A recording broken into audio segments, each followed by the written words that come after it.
Picture this, pouring your heart and soul into a grueling sport for more than a decade, clocking up epic distances in the saddle, yet stepping away with aspirations still dangling just out of grasp. It's a poignant tale of dedication and disappointment that Sarah Roy is facing as she wraps up her storied 13-year run in professional cycling. But here's where it gets really intriguing. How does one reconcile a career filled with triumphs against the shadow of unfulfilled goals? Let's dive into her story, exploring the highs, lows, and the evolving landscape of women's cycling that shaped it all. Not every rider pedals off into the sunset, with every box checked on their bucket list. For Sarah Roy, who you can learn more about on Cycling News, https://www.cyclingnews.com/riders/Sarah-Roy. Her journey spanned 13 seasons as a pro, covering over 57,000 kilometers in the relentless chase for her loftiest ambitions. Now, as she hangs up her wheels, those dreams remain elusive, leaving her with a profound sense of unfinished business. Even though she's earned immense respect in the cycling world since relocating from Australia to Europe back in 2013, Roy departs with a heavy heart, her objectives unmet, and a nagging dissatisfaction that lingers. I can take pride in so many accomplishments, but there were specific feats I desperately wanted to conquer, and I just couldn't make them happen. Now, knowing that the door has closed for good, it's heartbreaking, leaving me with this hollow void. I don't feel fulfilled, and that stings, she confides. One race that truly captivated her imagination was the infamous Paris-Roubaix. https://www.cyclingnews.com/Paris-Roubaix-fam, especially after the women's edition kicked off in 2021. Those treacherous cobblestone sections demand a perfect blend of skill, raw power, and, crucially, a dash of fortune to even sniff victory. I chased the classics year after year, pushing myself to peak fitness for them. The catch is, luck plays such a massive role, she explains. Take this year's Roubaix, for instance. I was in top form, performing at my absolute best heading into the early sectors. But then, on a straightforward stretch of road between them, I got clipped from behind, my chain slipped off, and by the time I fixed it, another pile-up blocked my path on the next sector. Boom, my race was done with 45 kilometers still ahead. What more could I have done? It's beyond my control. I'm crushed that I'll never get another crack at it, because those races are my passion, Roy laments. Her path to the pro ranks wasn't straightforward either. Starting out in Sydney, Roy initially trained as a gymnast before switching to triathlon, and eventually road cycling. At 27, she made the leap to Europe and the elite Peloton in 2013.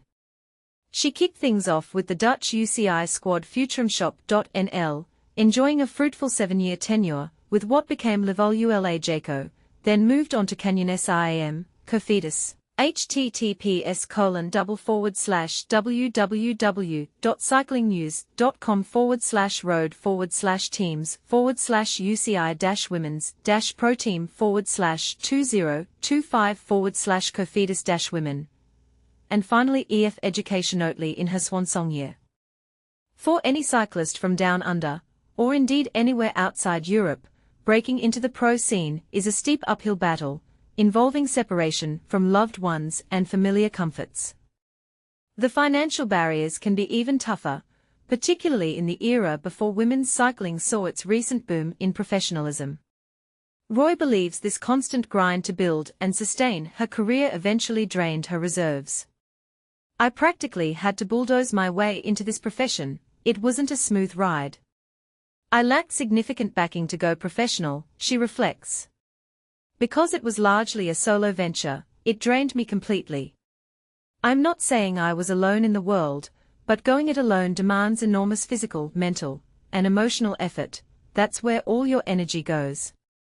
As a result, I had little left for socializing, cultivating hobbies, or exploring other interests. Cycling consumed everything, making it hard to balance with the rest of life's pursuits I crave. Looking back, she also recalls challenging periods, like the surgery she underwent in 2020 for iliac artery endofibrosis, a rare condition where the artery narrows and restricts blood flow to the legs, often exacerbated by cycling's demands. For beginners, think of it as a buildup of fibrous tissue in the artery that can mimic severe fatigue or pain, and it's tricky to diagnose without specific tests. Roy lived with it unknowingly for years, pushing through unexplained ups and downs. As a former Australian national champion, she's proud of overcoming such hurdles, with fond memories of her maiden World Tour victory at the Women's Tour in Britain in 2017. https://www.cyclingnews.com/ovo-energy-women's-tour-2017/stage-4/results. One of her 8 career UCI wins. At the Tour of Britain, I didn't realize I had that iliac artery issue back then, but I was struggling. Days would vary wildly between great and awful, which made diagnosing it so frustrating, she recalls. On that particular day, I was having a terrible spell and got dropped early, within the first 20 kilometers. I pulled up to a teammate and said, "You're killing it today, go for it, aim for the breakaway." I was cheering her on since I wasn't up to it. Then, I tried to launch a move for her, tagged along with another, and suddenly my legs fired up.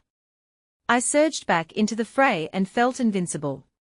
To cope with the condition, I learned to optimize everything, adjusting my pedaling rhythm, staying aerodynamic to cut wind resistance and conserve energy.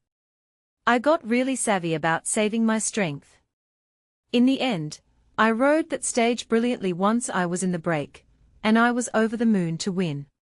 Sure, victories are exhilarating, but when you've battled through adversity, they become unforgettable. And this is the part most people miss: the radical transformation of women's cycling since Roy's debut 13 years ago.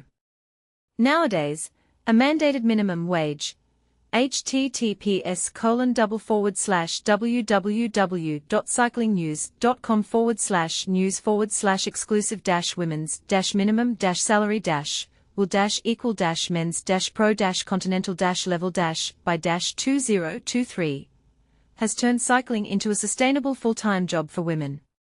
The launch of the Tour de France Femmes avec Zwift, https://www.cyclingnews.com/tour-de-france-femmes, and the Women's World Tour have drawn unprecedented attention, while the talent pool has deepened, altering race dynamics entirely.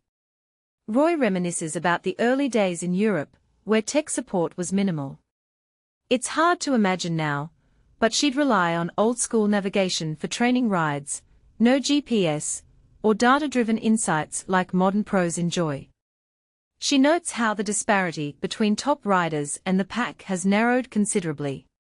Events that once sifted out most participants now feature double the finishers battling it out. It's a legitimate profession these days.